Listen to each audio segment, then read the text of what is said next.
xasan xuseen oo ka mid ahaa ardayda kusoo dhaawacmatay iskoroon afkooy xaaladiisaan awgeed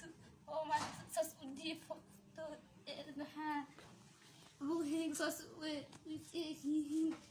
oo xanuun daran oo hadikayn oo ihaayo daftaada soomaaliya maanta ay dhahday waan ii celiya soomaaliya waxaa ka cabsan koonaya dowladda soomaaliya oo ugu horeeya feeraha khayre waxaa ka codsanaa in dowladda wax ka qabto lugba kuma soo kori karo isla daacadna ma raaci karo aada u dhiita saasaan ka cabsanaa dowladda soomaaliya sana waxaan soo qaadeen walaalaheena dooryarka welina xaalad caafimaad weli aadna ugu heedani waxaa ka oglan soomaaliya inaga wax ka qabato saarada soomaaliya.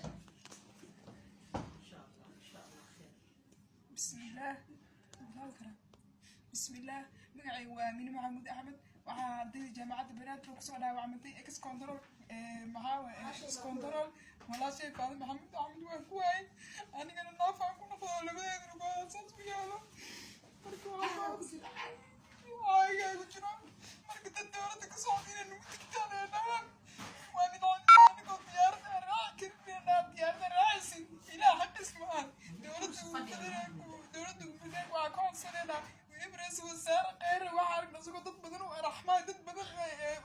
tabarucaynayo waxaa ka codsanayna in hadalkeena la gaarsiiyo oo dowladda naga hadliyaan